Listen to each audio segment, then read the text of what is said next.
Erev Tov Rabotai, we are continuing with our Mishnah Yomi, Masechet Shabbat. We are up to Perek Aleph Mishnah Yud. Today's Mishnah should be for the Refuah Shelema of Avram ben Marusia Cohen, Betoch Sha'ar Chulei Yisrael, and Navdil ben Chaim Lechaim, Leinu Nishmat, Neria ben Svetlana Arambayev, and Eliyahu ben Burcha Yisraelov, Menuchatam Began Eden. Amen. Today's Mishnah is going to discuss melachot that a person may not begin on Friday to be completed on Shabbat, even according to Bet Hillel. And solin, basar, batzal, ubetza, elech kedei sheitzolu mibod yom.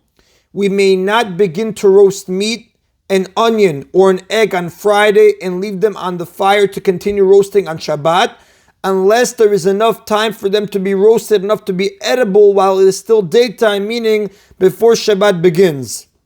And the Mefarshim explain, if they have not been roasted enough before Shabbat, we are concerned that a person will violate Shabbat by stirring the coals in order to speed up the roasting. We know stirring coals and thereby directly causing them to burn more brightly is a transgression of the melacha of mav'ir, lighting a fire. If they have been roasted until they are edible by the time Shabbat begins, there is no longer a concern that one will stir the coals to roast them more quickly on Shabbat. And the Mefarshim explain, the food does not need to be fully roasted by the time Shabbat begins. Rather, as long as it has been roasted to a third of its final level of preparedness, it may be left on the fire on Shabbat. This degree of cooking is called kima'achal ben derusai, like the food of ben derusai. Ben derusai was a well-known outlaw who would eat his food when it was only 1/3 cooked because he was always on the run. Therefore, the Chazal compare the 1/3 level cooked food to what he used to do. Once food has reached this degree of cooking, it can be eaten in unusual circumstances. Since it is already somewhat edible when Shabbat begins, we are no longer concerned that one will be impatient and stir the coals. Again, Rabotai, just want to preface, these Mishnayot that we learn are the Mishnayot. For practical halacha, you have to look at Shulchan Aruch, Siman Reish Nun Gimel for Shia and Chazara, Reish Nun Zayin for Atmana, Shin Yud Chet for Bishul. You have to always look at the Poskim, the Shulchan Aruch, Mishnah Bora, and Yerkut Yosef for the practical halacha. We are now just reading the Mishnayot.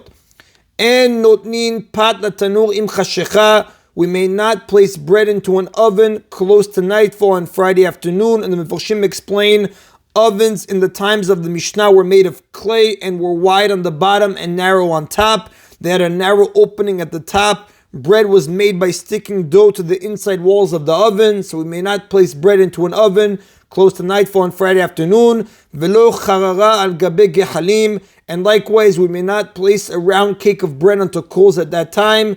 Unless there is enough time for its entire surface to develop a crust while it is still daytime, meaning before Shabbat begins.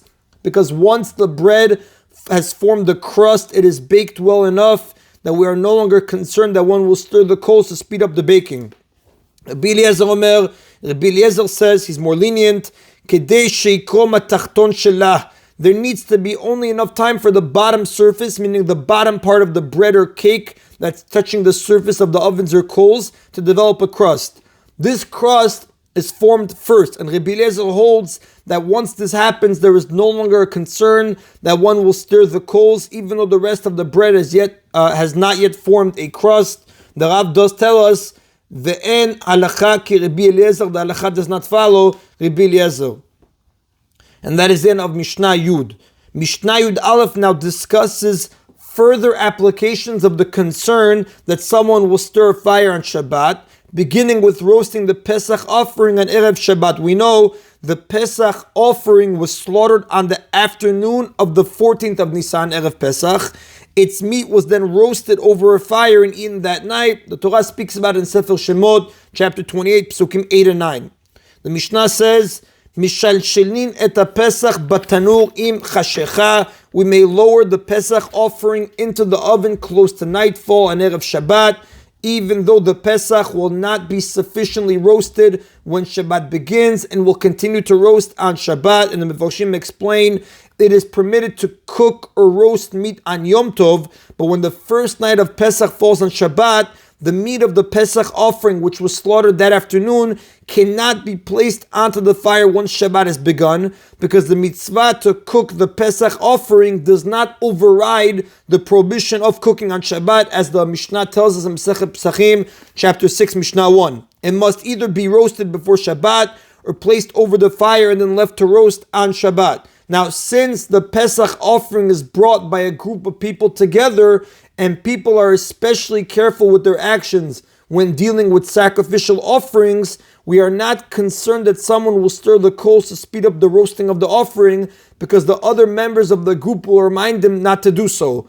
And similarly, we may light a fire immediately before Shabbat, even though it will only catch onto some of the wood, bimdurat bet hamoked, in the bonfire of the fire chamber in the temple. And the Mefarshim, the Rav explains, the fire chamber was a large room on the side of the temple courtyard where a fire was always kept burning. The Kohanim walked around the temple's marble floor barefoot, would come to this room to warm themselves. Now, we are not concerned that the Kohanim will do anything to cause the fire to spread to the rest of the wood on Shabbat, because Kohanim, who are constantly involved in temple service, are especially careful and will not violate Shabbat even accidentally. And the Rav explains the leniency for Kohanim goes further than for someone who's roasting the meat of the Pesach offering.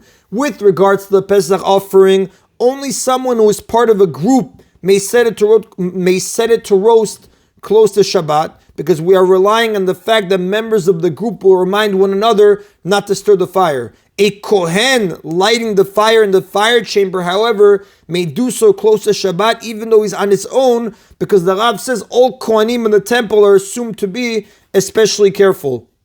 Now, lighting a fire immediately before Shabbat outside of the temple has different rules. Ubegvulin, but when lighting a fire outside of the temple for one's own needs, one may light the fire only if there is enough time for it to catch onto most of the wood before Shabbat begins, because otherwise one might move the sticks to make the fire catch onto them. Now, the Mefarshim explain that by the time Shabbat begins, the fire must have caught onto most of the wood, so that the flame now rises on its own, and there's no need to bring additional chips of wood to help the fire spread. Because when lighting a large wood fire, it would take too long and be too difficult to light every piece of wood in the wood pile. Rather, it's normal to light enough wood that the fire can stay lit on its own, and the fire will then spread to all the wood by itself. So you have to make sure that it's done only if there is enough time for it to catch onto most of the wood before Shabbat begins.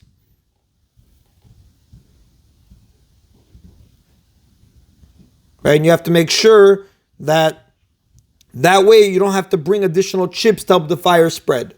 Now, the next Tana, the Mishnah concludes with Rabbi Yehuda. He's more lenient. Rabbi Yehuda says, Ba pechamin kolshu, with the fire that was lit with charcoal, it is enough if the fire takes hold of any amount of the charcoal before Shabbat begins, and then it's permitted to let the fire spread on Shabbat, because Rabbi Yehuda holds that charcoal burns so well that once fire has taken hold of it, the fire will spread easily on its own, even without the charcoal being raked, and we are therefore not concerned that someone will stir the fire on Shabbat, because again, charcoal burns so well that it will spread easily on its own, even without being raked. And the Rav tells us, the halacha follows Rabbi Yehuda, because there is no Tana that disagrees with his opinion. And that is in Rabotai of today's Mishnah Yomi. We have concluded Masechet Shabbat, Mishnayot, Perek Aleph. Baruch Adonai Le'olam, Amen v'Amen.